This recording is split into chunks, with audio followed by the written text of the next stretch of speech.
ইতিমধ্যে সকলোৱে জানিব পাৰিছে যে অহা আগষ্ট ছেপ্টেম্বৰ মাহত নতুন নিযুক্তি প্ৰক্ৰিয়া এটা আৰম্ভ হ'ব। শিক্ষামন্ত্ৰীয়ে ইতিমধ্যে কালি ঘোষণা কৰিছে। এতিয়া মোৰ হাতত আপোনালোকে এখন চিঠি দেখিছে। এই চিঠিখন চাওক 6 জুলাইত চিঠিখন লেখা হৈছে। কালে লিখিছে to president secretary general Assam state primary teachers association. গতিকে অসম প্ৰাথমিক শিক্ষক সন্মিলনলৈ চিঠিখন লিখা হৈছে। ক'ৰ পৰা লিখিছে? Joint secretary to the government of Assam. এইটো এটা ইনফৰ্মেটিভ ভিডিঅ'। নমস্কাৰ, সকলোকে স্বাগতম জনাইছোঁ। এতিয়া ভালকৈ মন কৰিব এই কথাটো, চিঠিখনৰ বিষয়বস্তুটো মন কৰক। Discussion on the issues related to the primary education institution and teacher. শিক্ষক আৰু শৈক্ষিক সমস্যা সম্পৰ্কে আলোচনা কৰিবৰ কাৰণে জইণ্ট ছেক্ৰেটৰীয়ে অসম প্ৰাথমিক সন্মিলনীক 6 জুলাইত এটা লেটাৰ লিখি পেলাই আলোচনালৈ আহ্বান কৰিছিলে। এতিয়া চাওক, আপোনালোকে দেখা পাইছে 11/7/2022 অসম প্ৰাথমিক শিক্ষক সন্মিলনী আৰু অসমৰ প্ৰাথমিক শিক্ষা বিভাগৰ মাজত আলোচনা অনুষ্ঠিত হৈছিলে। আলোচনাৰ বিষয়বস্তু ইয়াতে অৱগতকৰণ 11/7/2022 আপোনালোকে দেখিছে।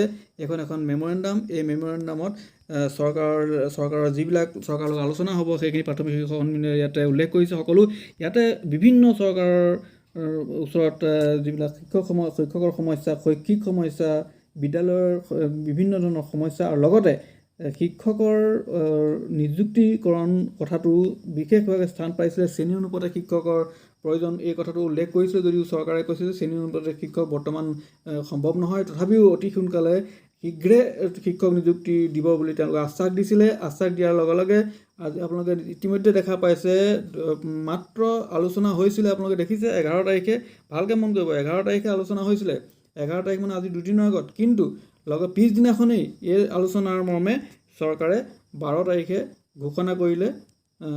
12 তাৰিখে আপোনালোকে জানিবলৈ পালে যে শিক্ষক নিযুক্তি হ'ব আগষ্ট ছেপ্টেম্বৰত। গতিকে ইয়াৰ ইমিডিয়েট এফেক্ট পাইছে যে আপোনালোকৰ শিক্ষক সন্মিলনী, ইতিমধ্যে মই আগৰ ভিডিঅ'ত উল্লেখ কৰিছোঁ যে শিক্ষক সন্মিলনীৰ ইয়াতে এটা প্ৰধান ভূমিকা পালন কৰিব পাৰে যে আপোনালোকৰ শিক্ষক নিযুক্তি আৰু বিভিন্ন ধৰণৰ শৈক্ষিক সমস্যা সম্পৰ্কে।